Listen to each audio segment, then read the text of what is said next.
오늘은 에스겔 2장을 읽었습니다. 에스겔 2장은 하나님께로부터 사명을 받는 에스겔의 모습을 볼 수가 있습니다.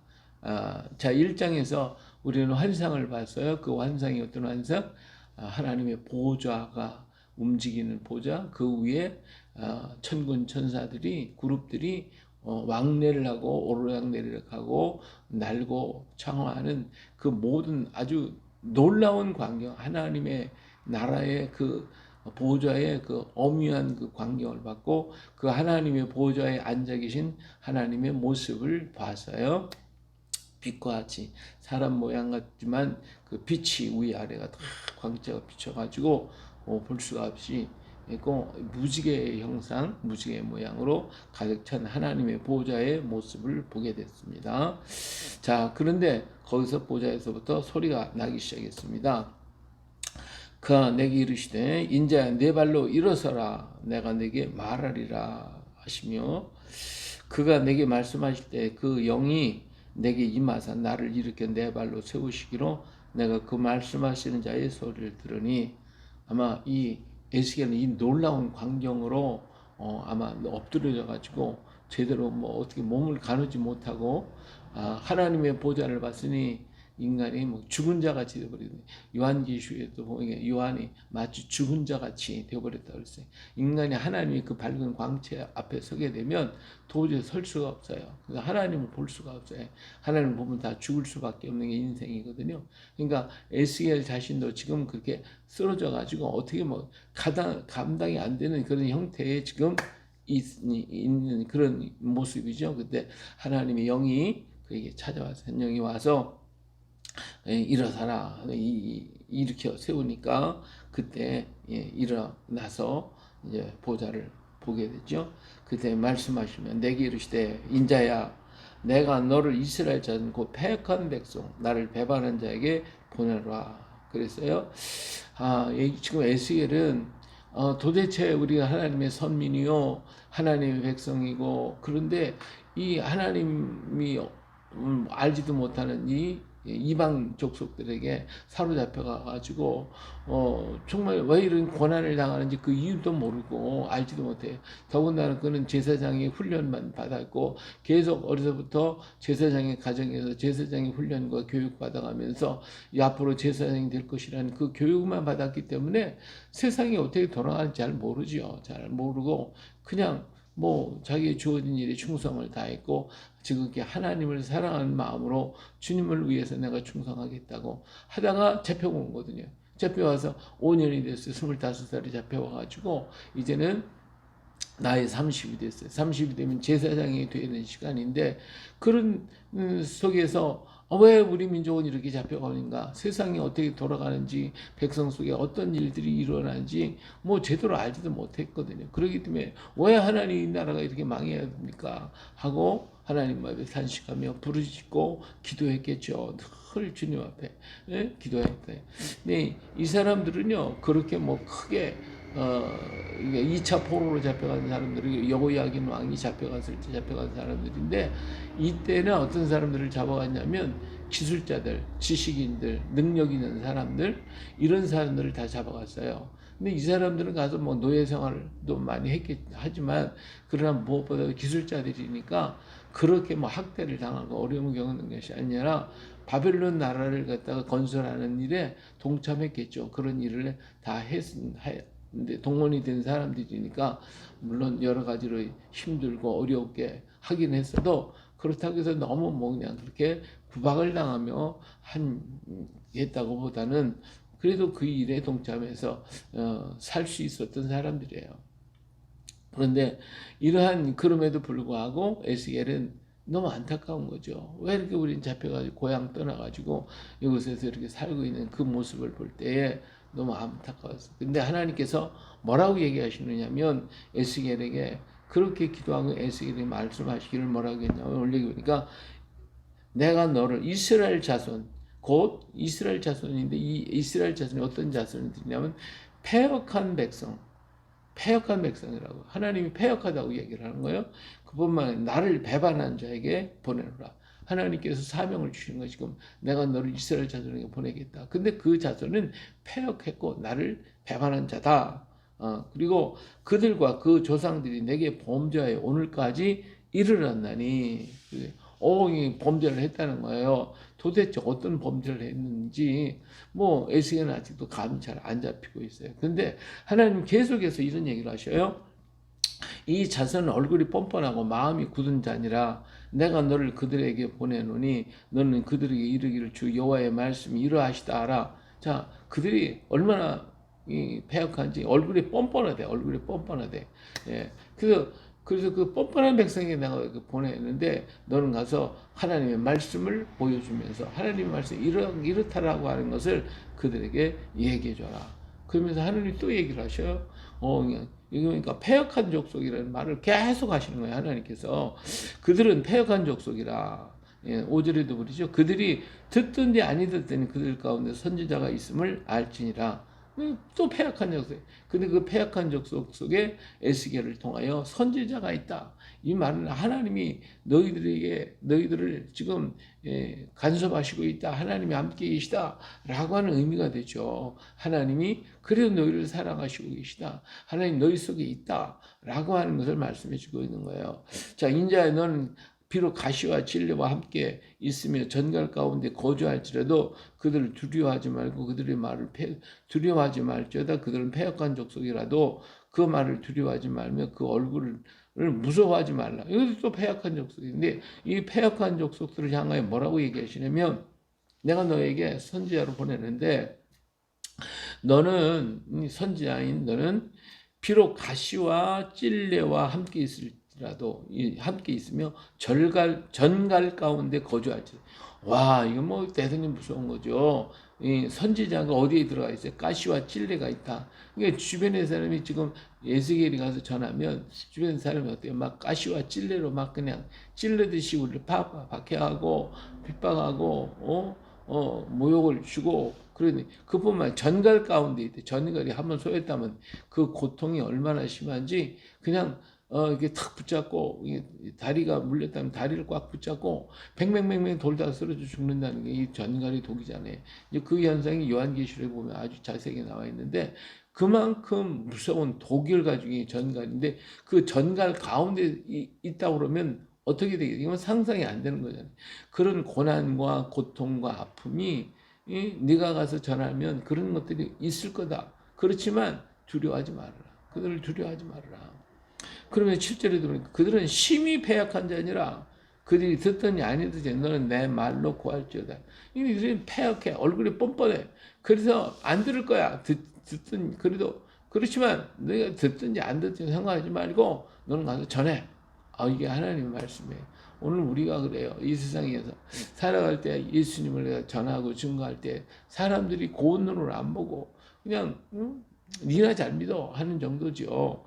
그렇지만 이 당시에 이스라엘 사람들이 복음 전하면 이 사람들이 받아들이는 게 아니라 하나님 백성인데도 불구하고 뭐예요? 가시와 찔레로다가 막 찌르듯이 역사한다고 그랬으니까 이게 참 복음을 전한다는 것이 때로는 그것이 은혜가 되고 복음이 돼서 받는 사람이 복을 받지만 그렇지 못할 땐 그것이 대적이 돼가지고요. 그냥 치고받고 그런단 말이에요.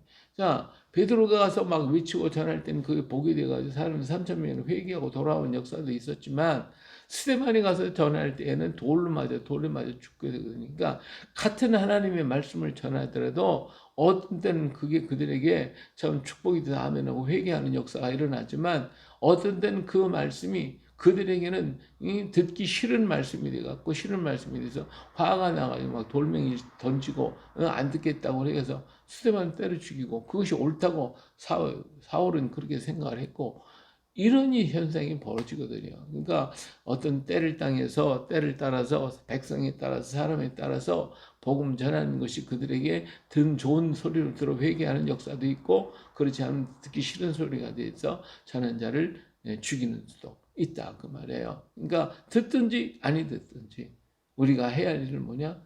전하는 것뿐이죠. 전하는 거예요. 교회 안에서도 목사님이 한번 설교를 했다 해서 그 안에 있는 사람이 다 은혜 받나요? 다 은혜 안 받아. 그 중에 은혜 받는 사람은 아멘 감사합니다 그러지만 안 듣는 저건 나보고 얘기하네 나보고 얘기하네 그러면서 그냥 앉아서 시험만 차득 들고 나올 때는 얼굴에 험상 도깨비 얼굴 돼가지고 제대로 인사도 안 하고 나간단 말이에요. 이게 같은 것에서 어떤 사람은 들어 그래서 안 듣고 그렇잖아요. 하여튼 듣든지 안 듣든지 가서 전하라. 내 말로 하나님의 말씀 가서 전해라. 너 이제 내가 내게 이런 말을 듣고 그 패역한 족속같이 패역하지 말고 이게 얼마나 패역이다. 하나님이 이스라엘 민족은 얼마나 기가 막혀서 이 패역하다는 말을 지금 계속 하고 있겠냐 이거예요. 하나님께서 이 정도로 얘기를 하셔요. 이들이 얼마나 잘못해.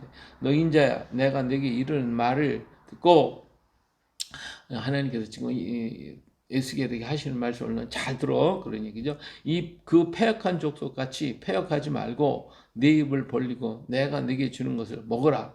이게 너도 이 찍어 패역한 이스라엘 사람들처럼 그렇게 하지 말고 내가 주는 말, 내가 너에게 지금 주고자 하는 말을 다 먹어, 다 받아, 다 먹어. 하나님 말씀을 먹는 거예요. 다 먹는 거예요. 전부 다 먹어야 돼. 보여지는 하나님 말씀도 우리가 먹어야 돼. 이 모든 세상에 있는 것들이 다 하나님 말씀으로 만들어져. 산천 초목과 모든 것이 다 하나님 말씀으로 만들었기 그게 말씀들이에요. 전부 다 말씀들이 오늘도 우리에게 말씀해 주고 있어요. 그래서 산을 알아볼 때도 그 속에서 하나님의 음성을 듣고 풀 한 폭의 꽃 한 송이를 보고서도 주의 음성을 들을 수 있어야 돼요. 그게 말씀이 하나님 말씀. 그리고 우리 음식을 먹는 것도 뭐예요? 그것도 하나님 말씀이 그렇게 돼 있는 거예요. 말씀이 그렇게 음식으로 바뀌었으니까 우리가 믿는 성도들은 정말 믿는 성도들은 뭐예요? 나 말씀을 지금 먹고 있어.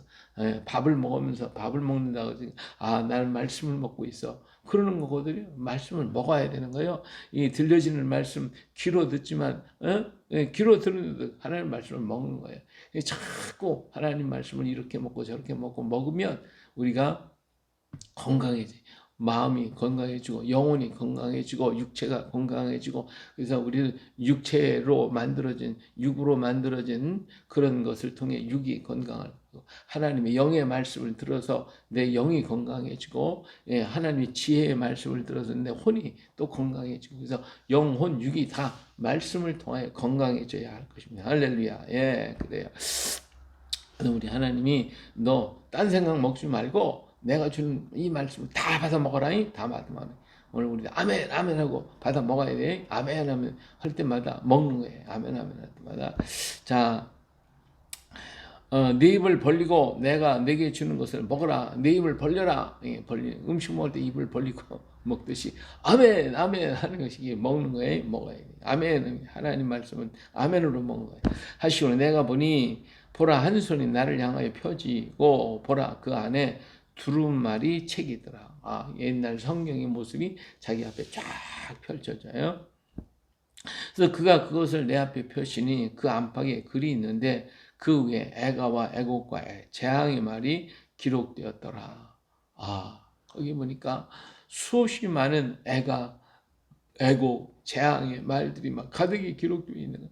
에스겔은 어려서부터 제사장 훈련을 받은 사람이고 지식인이에요. 이 제사장은 글을 쓸 수 있어요. 글을 읽을 수가 있어요. 그래야 하나님의 성경을 읽으니까.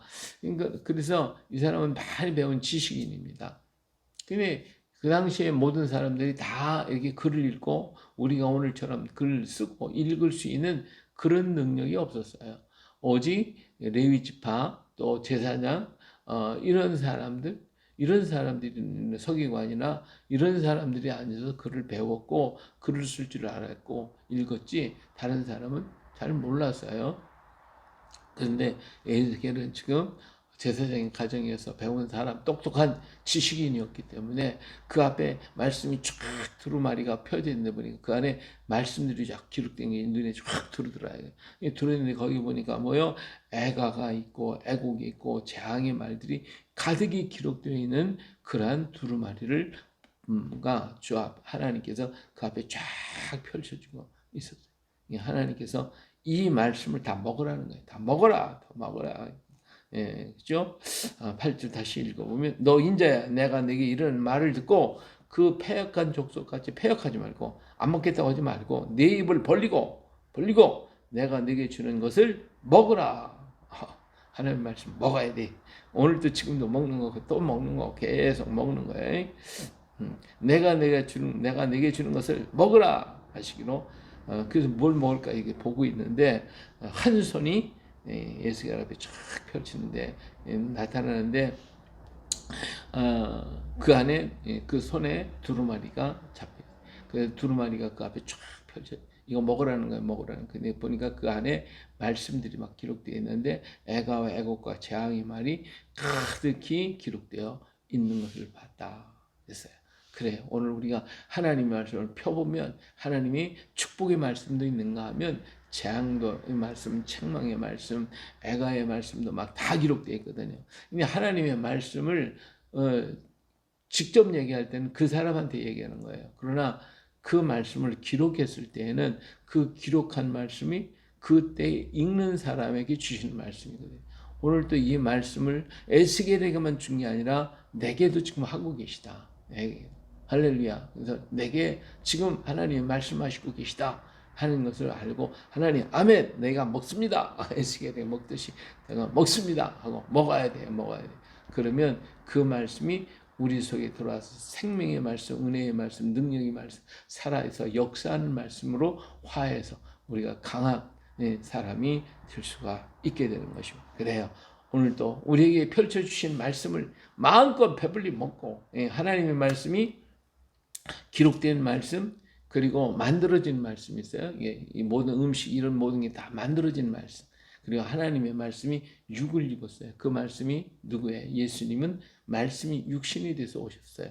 근데 우리는 하나님께서 만들어주신 말씀을 가지고 만들어진 말씀을 가지고 육이 배부르는 거예요. 육이 배부름을 얻고 강해지고 하나님의 말씀이 들려지는 그 말씀 영의 말씀을 통해 내 영혼이 복을 받고 강건해지고 하나님의 말씀을 기록된 말씀을 두고 우리 지식이 풍성해져서 지혜가 넘쳐는 혼이 축복을 받고 강건해지는 거예요. 그래서 하나님의 말씀을 보고 듣고 행할 때마다 영과 육과 혼이 강건해져서 우리 주님 오시는 그날까지 흠이 없이 보존되는 역사가 있게 된단 말이에요. 그래서 우리는 어떤 것을 먹든지 아멘 감사합니다 하고 먹는 거예요. 그러면 우리 영과 혼과 육이 강해져서 주님 오시는 그날까지 우리가 건강하고 또 흠없이 강건해질 수가 있게 될 것입니다. 그래요. 오늘 하루도 멋지게 또 주님과 함께 승리하시기를 축복합니다. 아멘.